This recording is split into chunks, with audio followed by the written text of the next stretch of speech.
You're lonely, but you are empowered. And there's nothing better than that. They may need you. That don't mean they love you. And they dang sure don't mean they value you. Hi guys, and welcome back to my channel. Today we're doing something a little different. I want to incorporate these little cozy chair talks onto my channel. I feel like I have a lot that I've learned in my journey that I want to share with people. And y'all are all my besties, and I just want y'all to come sit on my little cozy chair and let's just have a talk. And hopefully you leave the video with something that I can help for. With me being in my 30s now, I feel like I learned a ton of things about myself in my 20s, and also being a people pleaser in my 20s that didn't make it at 30. We was at 30 and we were like, we're done with that. Today, I feel like I'm in a weird mood. I feel like there's something on my heart to say, and I'm like, why not sit down and just talk to them? I feel like the thing that I'm feeling the most right now is loneliness, and I feel like a lot of people are feeling loneliness. A lot of people deal with loneliness and handle loneliness differently, and there's different ways you can feel lonely. You can feel like you want a significant other, or just like as far as friends, you may feel like an outcast with your family or something like that. That's what we're going to talk about today. And specifically with me, I've been suffering with loneliness because I am recovering from being a people pleaser, or I have unlearned being a people pleaser, although there's still areas I still struggle with each day. But I've made a lot of progress from when I was just a people pleaser, living and like surviving solely for other people and neglecting what I truly needed. There's a lot to unpack there, but for me, I feel like I'm in this season where I had to separate myself from a lot of people that I was connected to, I loved, but there wasn't synergy in our relationship. And although I really care deeply for people, I can't continue to pour and not get poured into. And I feel like that's one of the biggest lessons I learned. If you guys have seen my other video on my channel where I said I burnt out for my business, I just feel like a lot of it was people-centered and never me-centered. So I feel like now I'm in a selfish season. But what comes with the selfish season is sometimes loneliness. And that's what we're gonna talk about today. Oh, that was lots. Oh man. So I do have a little bit of notes, but I'm kind of just going off of what's on my mind for today. I feel like people don't talk enough about how heartbreaking it is to realize some of the people you value most don't value you. That has really broken my heart lately, and it just, I don't know, it has me navigating friendships and connections and community differently. But I am at this point where I want to rebuild my community. I want to find new friends and things like that. But it's so hard when you just really step back and you're out of your delulu and you really notice that. For those that are in that lonely season, it is just that. It's a season. I feel like you won't always be isolated. You won't always be lonely. But let's talk about what we can do while we're in those seasons to like navigate that. For me with people pleasing, I feel like I'm, for the most part, extroverted. Lately, I've been feeling a lot more, was it ambivert? Whatever's in between introvert and extrovert. I've always just had a love for people, making sure they're good, just checking on people, and just, I'm a Cancer. I'm just a nurturing person.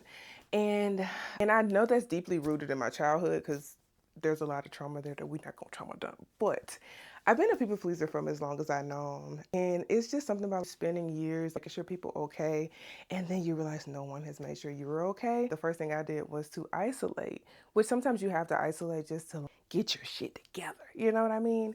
Sometimes you have to just really sit in your feelings, like what I'm doing today, because I feel like I have a mood, but I just need to sit in it and just talk through it. And we're talking through it together. Hopefully this helps somebody. Sometimes you have to sit in your emotions, sit in your feelings, and isolate yourself to figure out, what does be like? What do you want? What do I need in this moment? It's always about what people need, but what do I need? Now I feel like sometimes you have to like set those boundaries, and it involves isolation, which leads to loneliness if you're really craving that camaraderie or company. And I feel like as adults, we don't talk about it enough. It's really hard. I don't have a lot of like childhood friends just because I moved around a lot. I don't have a lot of friends that I've known since elementary school that I'm still close to. I don't have college friends that I'm still close to. I don't have many adult friends at all. I won't solely blame it on people. I feel like I have had parts in that as well. But when you get to a point where you're, dang, I feel like I don't have any friends, it just makes you feel sad. But then I have to remind myself, I had friends in the last 3 or 4 years. I've had many friends or many associates, because we got to stop telling everybody they're our friend, because not everybody's your friend. I've had associates. I had other people that I've hung out with and stuff like that. But at some point I had to set that boundary and isolate and choose me, because I was pouring more into them and it wasn't, like I said, balanced. I feel like I'm talking in circles, so I'm gonna have to cut some of this out. And it's like something that I noticed is when I finally pulled back and I set those boundaries, it got so silent. Really silent. No one reached out, none of that stuff. And it's like, oh wow, the silence is really so loud. When the world needed him the most, he vanished. That's exactly how I feel about my friends. And I was fighting for my life. So I feel like that was just a wake-up call for me, where like I was down bad, going through some really serious stuff, life-threatening stuff really, and everybody was quiet. A lot of people were quiet, and If nothing else shows you, that will definitely show you where you lie in people's life. I feel like if I didn't go through that season, I wouldn't have started to make the change. So there's gratitude in like the tough seasons too, because sometimes you just have to be pushed to be like, get out of it. It's not good for you. And now I'm just so much happier. Even without having friends, I'm just so much happier, so much more at peace. I'm starting to get a feel for the things that I enjoy doing, what I like talking about. My joy is coming back, and it's not surrounding other people, it's surrounding me and God, and just genuinely being me. And I can only wish and hope that for other people that struggle with the same things that I've struggled with. Hang in there. Hang in there. I'm rooting for you, and we're always internet besties, and you can always come sit on my cozy little chair and we can have a chat. Because we also have to remember that there's a difference between being needed and being valued. It's fun to be needed. When I was younger, I was like, oh, they need me, they love me, da da da da.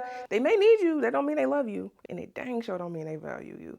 So differentiating the difference and identifying that difference between those when you are evaluating your friendships, things like that, will be super helpful. Coming from an ex-people pleaser that is currently feeling through this, that is a very important step of trying to navigate loneliness and isolation. I've been seeing a lot of videos where people talk about friend groups and not having friend groups, and I want a big circle and I don't want a big circle, and all the drama that comes with big circles. And I feel like everything goes back to having intentional connections. I know everyone doesn't have to be your best friend or close friends. Even your associates, you can be intentional with your associates. Let's say you have somebody you just get coffee with. That's cool. Y'all have maybe a hobby or something like that. Just knowing where you lie and knowing where they lie and having good communication and intentions in those relationships really makes a big difference.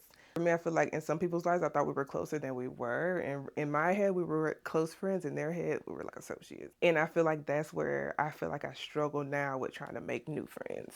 So one of the bigger points is that loneliness comes with growth. When you're healing, a lot of us, when we're in our seasons, you don't really want to bleed on people, so it's gonna have to isolate sometimes. It's a part of growth. So it's not always a bad thing. And it's okay to feel sad, and it's okay to feel the emotions. Processing those emotions is so much better than burying them or letting them build up within. Coming from experience, I was so bad at that. I'm getting better at it. I was so bad at that, and it just doesn't do your body good, doesn't do your mind good, or anything like that. It's perfectly fine if your circle has gotten smaller. It's perfectly fine if you have that one friend, because it's a sacred space. It's a close, important space for somebody to be that close to you and know those intimate things about you. So just a reminder for that. If you're struggling right now to find your people, it takes time because it's specific people that you are going to cross paths with. I also felt like I was in seasons where I was fitting into somebody else's mold just because as a people pleaser, I just wanted to be included. I'm no longer doing that ever again. Days like this where I feel lonely and I'm like, dang, I just really wish.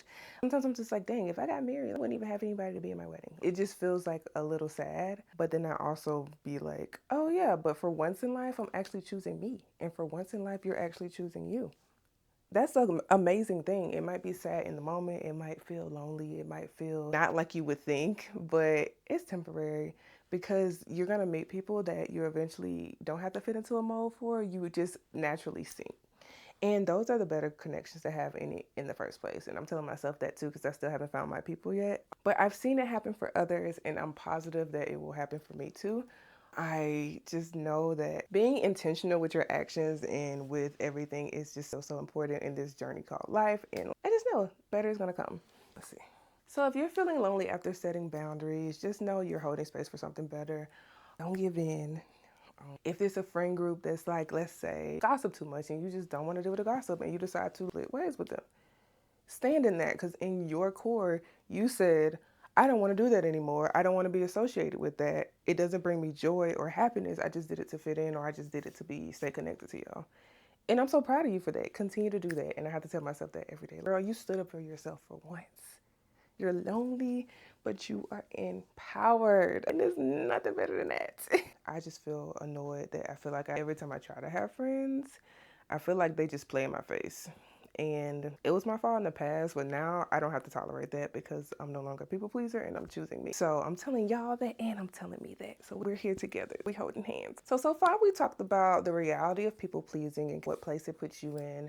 Loneliness that comes with like healing and setting boundaries and things like that. We've talked about those 3 topics because I definitely wanted to touch on those in this video.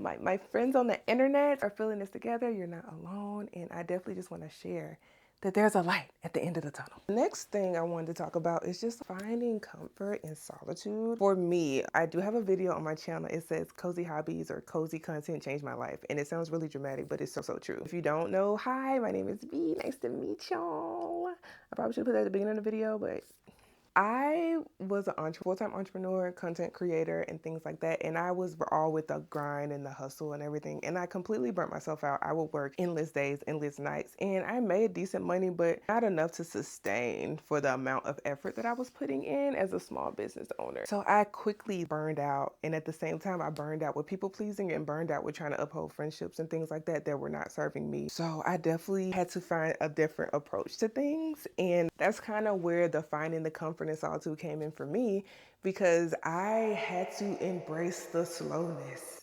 And I feel like something that cozy lifestyle, cozy games are so great at is being present in the current moment, embracing the slow life and the soft life. That is a complete opposite of what I was doing before. Once I just took time and I was like, I was starting to have body and health issues. My mental health was bad. I was just all over the place. As soon as I started being like, let's pick up a hobby. Let's just do things just because, not because we want content, not because everyone else is doing it. Let's just step away from social media. Let's take a break and do those things and be really present.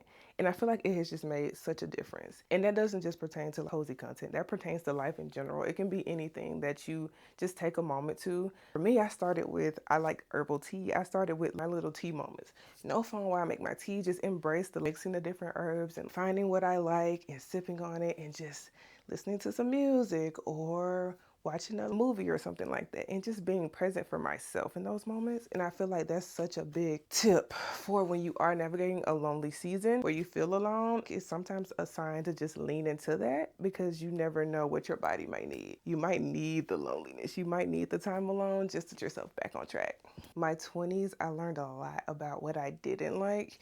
And in my 30s, I am leaning into embracing the things that I do like and creating the life that I would love to live. Not the life that I just casually be in there, but the life that I would love to live. So that is also another reason why I make this type of content. And I just feel like that's what's best for me in this moment. Always choose what's best for you in the season that you're currently in. And honestly, that's it. And I just hope that this video resonates with someone or touches someone. If it does resonate with you, I would love to hear your thoughts down below. If you want to share a little bit about your take on things, your take on your season of loneliness and things that you've been struggling with, or things that you have seen that have helped for you. Like, we're all a community, and I would love to comment and chat with you guys down in the comments just to hear. I love talking to people. I love to hear unique takes and things like that. And I just want to thank you guys for watching my little video, and there'll be more of these. This one, it was not as structured because I just felt like I had something on my heart and I wanted to sit down and talk. I appreciate you guys for watching, and I'll see you in the next video.